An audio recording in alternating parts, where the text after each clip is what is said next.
दोस्तों, simplifying GST it has been the mantra over my YouTube channel. दोस्तों, आज जो केस लॉ मैं आपके साथ बात करने वाला हूँ ये काफ़ी इंपॉर्टेंट केस लॉ है।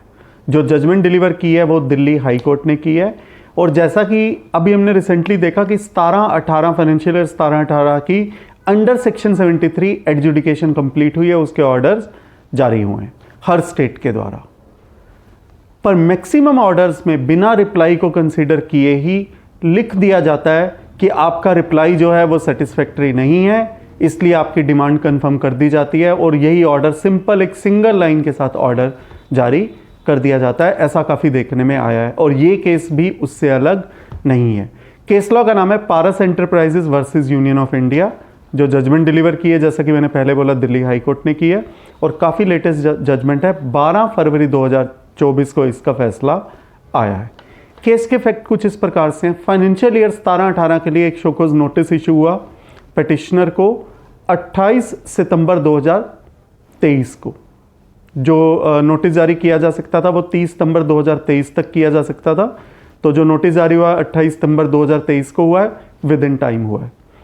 और जो डिमांड जो शोकॉज नोटिस में लिखी हुई थी इंक्लूडिंग पेनल्टी, वो डिमांड थी 10,12,000 रुपये की, लगभग 10,12,000 रुपये। पिटिशनर के द्वारा इसका एक डिटेल्ड रिप्लाई फाइल किया गया 25 अक्टूबर 2023 को। उसने भी अपना रिप्लाई को विद इन टाइम फाइल कर दिया। जो शोकॉज नोटिस इशू हुआ था ये 4 ग्राउंड्स के ऊपर नोटिस जारी हुआ था। पहला जो उसमें कारण था कि आपने under declaration of output tax से आपने आउटपुट टैक्स को कम दिखाया, आपका ज़्यादा बनता था। सेकंड जो पॉइंट जो एलेक्ट किया गया था वो ये था कि आपने आईटीसी का एक्सेस क्लेम लिया है। थर्ड पॉइंट है कि आपका जो आईटीसी है वो कैंसल्ड एंड नॉन फाइलर से संबंधित है। इनफैक्ट 3 पॉइंट थे, 4 पॉइंट नहीं थे। Under declaration of output tax, excess claim of ITC as well as ITC from cancelled and non filer dealers.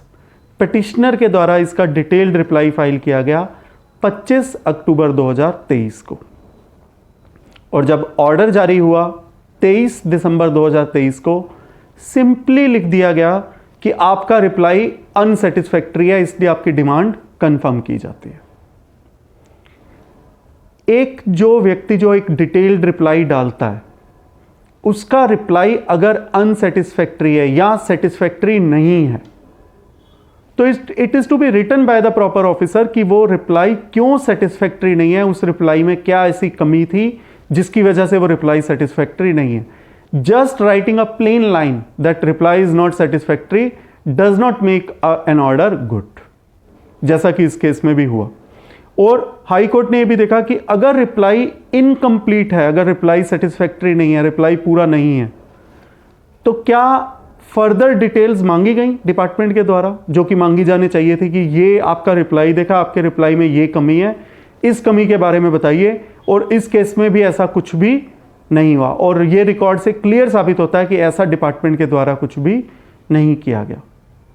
तो दिल्ली हाई कोर्ट ने बहुत ही खूबसूरत जजमेंट देते हुए कहा कि उस नोटिस को और ऑर्डर को सेट असाइड कर दिया जाए और केस को दोबारा रेमिट बैक कर दिया प्रॉपर ऑफिसर को कि आप with in this period, with in जो पीरियड इस केस में लिखा हुआ है, इतने पीरियड में आप सुनवाई का मौका भी दीजिए, उनसे पेपर भी मांगिए और एक कंप्लीट ऑर्डर पास कीजिए जो कि एक स्पीकिंग ऑर्डर हो। दोस्तों, जैसे 17-18 के एडजुडिकेशन ऑर्डर्स पास हुए हैं 31 दिसंबर 2023 तक और 18-19 के भी ऑर्डर पास होने वाले हैं 30 अप्रैल 2023 तक अंडर सेक्शन 73। तो invariably what have we found, हमने क्या देखा है कि एक सिंपल एक लाइन का सहारा लिया जाता है कि आपका रिप्लाई सेटिस्फैक्टरी नहीं है। इस वर्ड सेटिस्फैक्टरी का जितना अच्छा प्रयोग जीएसटी अथॉरिटीज़ के प्रॉपर ऑफिसर्स ने किया है, शायद इतना अच्छा शब्द तो जिसने डिक्शनरी में इस शब्द को चुना था शायद उसने भी नहीं किया होगा। सिर्फ इस एक शब्द के सहारे डिमांड कंफर्म कर दी जाती है और कोई स्पीकिंग ऑर्डर नहीं, कोई रीजनड ऑर्डर जो है वो पास नहीं किया जाता, सिर्फ एक शब्द के सहारे कि रिप्लाई इज नॉट सेटिस्फैक्टरी और रिप्लाई इज अनसेटिस्फैक्टरी। बट इससे हो क्या रहा है, डिस्प्यूट, लिटिगेशन और काफ़ी बढ़ जाती है और साथ साथ पिटिशनर के ऊपर एक कॉस्ट भी इन्वॉल्व होती है। यदि वो अपील में जाता है तो उसको कम से कम 10% stay money of disputed tax को जमा करवाना पड़ता है, क्योंकि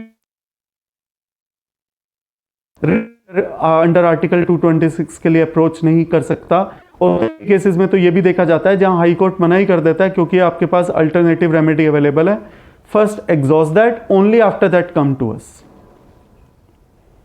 जिससे पिटिशनर की वर्किंग कैपिटल भी ब्लॉक हो रही है और केस काफी लंबा खिंच जाता है। और यदि ऑर्डर काफी लंबे समय के बाद आए अपलेट अथॉरिटी के द्वारा तो उस इंटरवेनिंग पीरियड का इंटरेस्ट भी बनेगा। तो जो गलती एडजुडिकेशन लेवल पे का जो इफेक्ट देखेंगे, it is very far fetching effect. ये जजमेंट तो पारस एंटरप्राइजेस की है, वो दिल्ली हाई कोर्ट भी गए और रिलीफ भी ले आए दोबारा सुना प्रॉपर ऑफिसर के द्वारा। बट होना नहीं चाहिए ईज ऑफ डूइंग बिजनेस के अंदर कि ऐसे खराब ऑर्डर या ऐसे नॉन स्पीकिंग ऑर्डर्स पास